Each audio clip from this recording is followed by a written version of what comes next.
আমরা এর আগের ভিডিওতে শিখেছি কেন প্রতিটা পরমাণু তার বহিস্থ শক্তি স্তরে 8টি ইলেকট্রন রাখতে চায়। আমি পাশে 8 সংখ্যাটা লিখে রাখছি। এটা ইলেকট্রনের সবচেয়ে স্থিতিশীল অবস্থা, আর এই ব্যাপারটা আমরা পৃথিবীর বিভিন্ন পদার্থ পর্যবেক্ষণ করে জানতে পেরেছি। এই সকল ধারণা থেকেই আমরা বুঝতে পেরেছি যে পিরিয়ডিক টেবিল বা পর্যায় সারণীর বিভিন্ন গ্রুপে কী ঘটনা ঘটছে। পর্যায় সারণীর বিভিন্ন গ্রুপ আসলে এক একটা কলাম। যেমন আমরা এই গ্রুপ দিয়ে শুরু করতে পারি, এটার একটা বিশেষ নাম আছে। এই গ্রুপটাকে বলা হয় নোবেল গ্যাস বা নিষ্ক্রিয় গ্যাস। এখন পর্যায় সারণীর এই গ্রুপ বা কলামের উপাদানগুলোর মধ্যে মিলটা কোথায়, কমন জিনিসটা কি?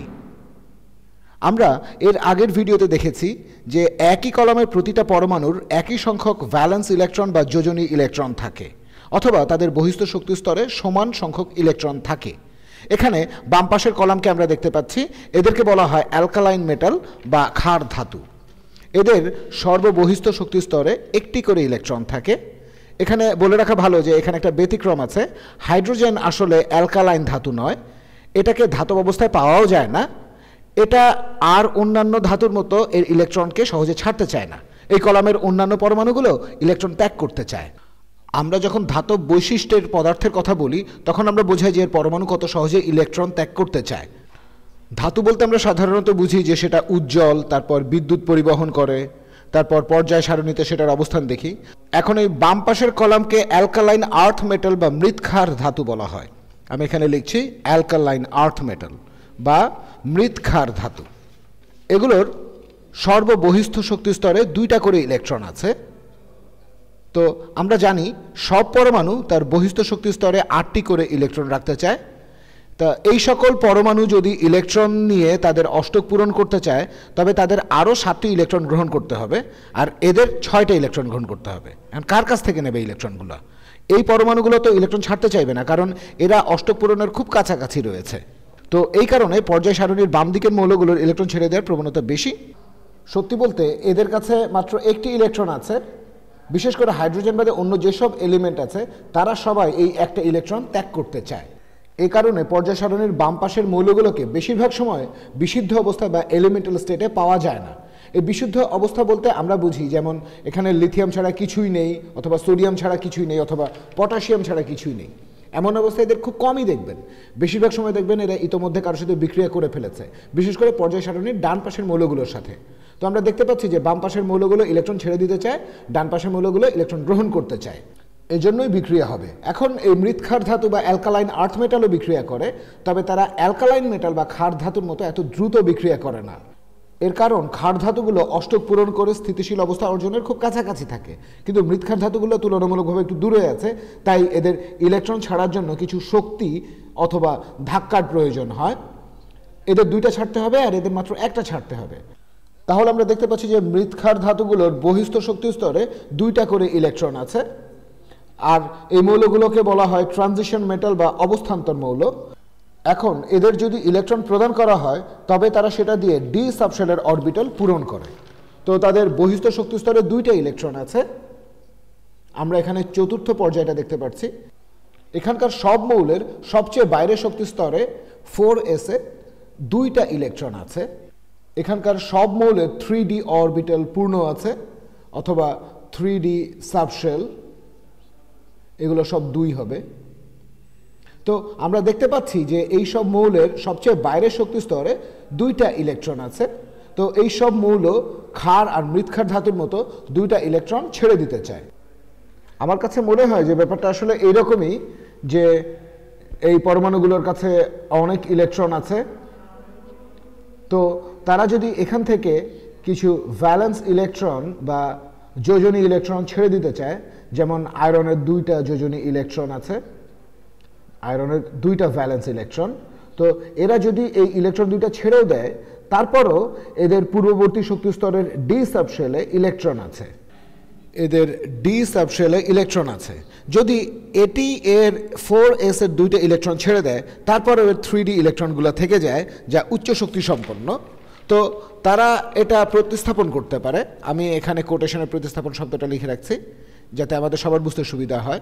তো এর কারণ হলো সব ধাতুই আসলে ইলেকট্রনে পরিপূর্ণ। তো এই পরমাণুগুলো এরা বলে যে নাও আমার ইলেকট্রনগুলো নিয়ে নাও, এরা বলল আমার 2টা ইলেকট্রন নিয়ে নাও। আর এই পরমাণুগুলো যাদের ডি উপশক্তি স্তর আছে তারা বলে যে আমার এই 2টা ইলেকট্রন আছে, সাথে আরও ইলেকট্রন আছে যারা প্রায় একই রকম, তো আমার ডি অরবিটালে ইলেকট্রন সঞ্চিত আছে। এখন এই ট্রানজিশন মেটালগুলোর মধ্যে, বিশেষ করে ধাতুর মধ্যে, এরা হচ্ছে ধাতু বা মেটাল, এই ছাইরঙাগুলো ধাতু। এখন এদের ত্যাগ করার মতো এত ইলেকট্রন আছে যে এরা যে শুধু ইলেকট্রন ছেড়ে দেয় তাই নয়, বরং তারা তাদের ডি উপশক্তি স্তর পূর্ণ করছে, বিশেষ করে যখন তারা বিশুদ্ধ অবস্থায় আছে।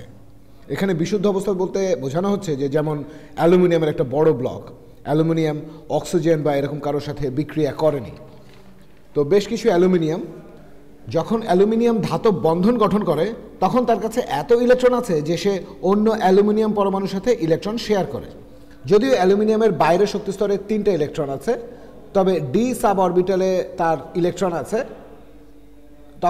এখন এটাকে অন্য অ্যালুমিনিয়াম অ্যাটমের সাথে মেশাই, ধরে নিলাম এখানে অনেক অ্যালুমিনিয়াম আছে, এরা একে অপরকে আকর্ষণ করে, অথবা বলতে পারেন এখানে অনেক ইলেকট্রন আছে, এখানে অ্যালুমিনিয়ামের পরমাণুর ভিতরে অনেক ইলেকট্রন আছে, অনেক ইলেকট্রন। এখন পরমাণুগুলো এই ইলেকট্রন ডোনেট করছে, ফলে তারা পরস্পরকে আকর্ষণ করছে। তো একটা অ্যালুমিনিয়াম অ্যাটম বা পরমাণু, এখানে অ্যালুমিনিয়াম প্লাস, এটা হয়তো 3টা ইলেকট্রন দিয়েছে। আমি এই সংখ্যাটা বললাম শুধু আপনাদের একটা আইডিয়া দেওয়ার জন্য। তো এই কারণে ধাতুগুলো বিদ্যুৎ পরিবহন করে। বিদ্যুৎ প্রবাহ বা ইলেকট্রিসিটি আসলে শুধু ইলেকট্রনের প্রবাহ। তো আমরা যদি ইলেকট্রনের প্রবাহ ঘটাতে চাই তাহলে একদিকে ইলেকট্রনের পরিমাণ বেশি থাকতে হবে। এই পাশের পরমাণুগুলো এরা খুব ভালো পরিবাহক, যেমন রূপা বা সিলভার হলো সবচেয়ে ভালো পরিবাহক। এটা হলো পৃথিবীর মধ্যে সবচেয়ে ভালো বিদ্যুৎ পরিবাহক। তবে আমরা বৈদ্যুতিক তারে রূপার বদলে কপার বা তামা ব্যবহার করি। এর কারণ হলো তামা রূপার চাইতে অনেক বেশি সহজলভ্য, তবে রূপা সবচেয়ে ভালো বিদ্যুৎ পরিবাহক। এখানে আমার মনে হয় যখন কোনো অরবিটাল ইলেকট্রন দ্বারা পূর্ণ হয় তখন সেই অরবিটাল কিছুটা স্থিতিশীল হয়। তো এখানকার ডান পাশের মৌলগুলোর ডি অরবিটাল পূর্ণ, আর এই পাশের মৌলগুলো এদের ডি অরবিটাল পূরণ হয়নি, এদের অপূর্ণ ইলেকট্রন সংখ্যা অনেক। এই অতিরিক্ত ইলেকট্রনগুলো বিদ্যুৎ প্রবাহ ঘটানোর জন্য খুব কার্যকরী। এখানে আপনাদের একটা আইডিয়া দেওয়ার চেষ্টা করলাম। তো এগুলো হলো ট্রানজিশন মেটাল বা অবস্থান্তর মৌল, আর এই পাশের এগুলোকে বলা হয় প্রকৃত ধাতু। এগুলোকে ট্রানজিশন মেটাল বলা হয় কারণ এদের ডি অরবিটাল অপূর্ণ। ট্রানজিশন মেটাল মানে এরা মেটাল হিসেবে খুব একটা ভালো নয়, এদেরকে প্রকৃত ধাতু বলা হয় না। তবে ধাতু বলে প্রথমে আমাদের মাথায় আসে লোহা, তামা আর সোনার কথা, কিন্তু এদেরকে অবস্থান্তর মৌল বলা হয়। যদিও আমার কাছে অ্যালুমিনিয়ামকে লোহার চাইতে উপরের স্তরের ধাতু বলে মনে হয় না, তবে কেমিস্ট্রির নিয়মে অ্যালুমিনিয়াম লোহার চাইতে উঁচু স্তরের ধাতু। আসলে আমরা পর্যায় সারণীর গ্রুপ সম্বন্ধে ধারণা থেকে অনেক দূরে সরে এসেছি। আমি এখানে এদের ভ্যালেন্স ইলেকট্রন বা যোজনী ইলেকট্রন সংখ্যা লিখছি 3, 4, 5, 6, 7। আমরা দেখতে পাচ্ছি এইসব পরমাণুর বহিস্থ শক্তি স্তরে 3টে ইলেকট্রন আছে। তো এদের জন্য ইলেকট্রন গ্রহণ করা চাইতে ইলেকট্রন ছেড়ে দেওয়া সহজ। তবে কিছু কিছু ক্ষেত্রে আমরা দেখতে পারি যে, যেমন বিশেষ করে বোরনের ক্ষেত্রে দেখা যায় যে সে 5টা ইলেকট্রন গ্রহণ করতে পারে, যদিও ইলেকট্রন গ্রহণ করা চাইতে ইলেকট্রন ছেড়ে দেওয়া সহজ। তাই এইসব পরমাণুই হলো প্রকৃত ধাতু। তো আমরা যদি পর্যায় সারণীর নিচের দিকে যাই তবে দেখা যাবে যে যত নিচে যাওয়া যায় উচ্চ যোজনী সম্পন্ন ধাতুও তত বেশি পাওয়া যায়। যেমন ধরেন লেড বা সীসা একটা ধাতু, যদিও এর যোজনী ইলেকট্রন সংখ্যা 4, কারণ এর পরমাণু অনেক বড়। এই পরমাণুর বাইরের শক্তিস্তর এর নিউক্লিয়াস থেকে অনেক দূরে অবস্থিত, আর এর ব্যাসার্ধ এত বেশি যে এটি ইলেকট্রন ছেড়ে দিতে স্বাচ্ছন্দ্য বোধ করে।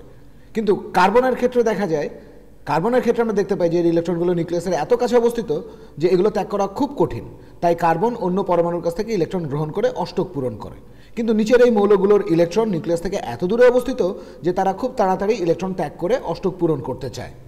তারপর তারা ইলেকট্রন বিন্যাস অর্জন করে হয়তো জিনেনের মতো। এখন আমরা এই পাশের অধাতব পদার্থগুলোকে দেখতে পারি। এরা বেশিরভাগ বিক্রিয়াতেই সাধারণত ইলেকট্রন গ্রহণ করে। আর এই হলুদ অংশের পরমাণুগুলো এরা খুবই রিঅ্যাক্টিভ, শক্তিশালী বিক্রিয়ক, বিশেষ করে ক্ষার ধাতুগুলোর সঙ্গে।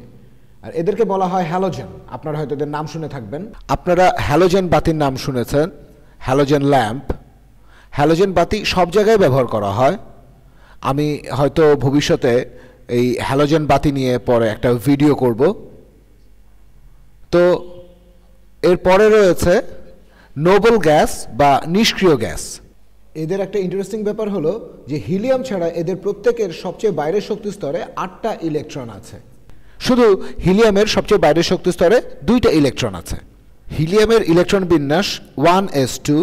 এখানে অন্য যারা আছে যেমন এই নিয়নের ইলেকট্রন বিন্যাস 1s2, 2s2, 2p6। এর সবচেয়ে বাইরের শক্তি স্তরে 8টি ইলেকট্রন আছে। তেমনি আর্গনের ক্ষেত্রেও একই অবস্থা, সবচেয়ে বাইরের শেলে সবচেয়ে বাইরের শক্তি স্তরে আছে 3s2, 3p6। এরপর ক্রিপ্টনের ক্ষেত্রে এর বাইরের শক্তি স্তরে আছে 4s2, 3p6। ক্রিপ্টনের 3d অরবিটালে ইলেকট্রন পূর্ণ আছে। তো এইসব মৌলের সবচেয়ে বাইরের শক্তি স্তরে 8টি করে ইলেকট্রন আছে। তাই এরা যেন সবাইকে বলে যে তোমরা ইলেকট্রন দেওয়া নেওয়া করো, আমরা ভালো আছি, আমরা কোনো রকম ইলেকট্রন দেওয়া নেওয়া করতে চাই না। এই কারণে এই গ্যাসগুলো অত্যন্ত নিষ্ক্রিয়। এই নোবেল গ্যাসগুলো এরা অত্যন্ত নিষ্ক্রিয়, খুবই আনরিঅ্যাক্টিভ। আগেকার দিনে জেপ্লিনে করে মানুষ উড়ে বেড়াতো, তখন এই জেপ্লিনকে ওড়ানোর জন্য হাইড্রোজেন গ্যাস ব্যবহার করা হতো। এখন এই হাইড্রোজেন খুবই রিঅ্যাক্টিভ, অত্যন্ত দাহ্য, যখন তখন আগুন ধরে যেতে পারে। আর এই কারণেই এখনকার দিনে গ্যাস বেলুনের ভেতরে হাইড্রোজেনের বদলে হিলিয়াম গ্যাস ব্যবহার করা হয়, হিলিয়াম গ্যাস। কারণ হিলিয়াম অত্যন্ত নিষ্ক্রিয়, রিঅ্যাক্ট করে না আর সহজে বিস্ফোরণও ঘটায় না। সেজন্য জন্মদিনের গ্যাস বেলুনে আপনারা হাইড্রোজেনের বদলে এখন হিলিয়াম গ্যাস পাবেন। তাহলে এই ভিডিওটা এখানেই শেষ করছি। পরের ভিডিওতে আমরা পর্যায় সারণীর ট্রেন্ড বা প্রবণতা সম্পর্কে জানব।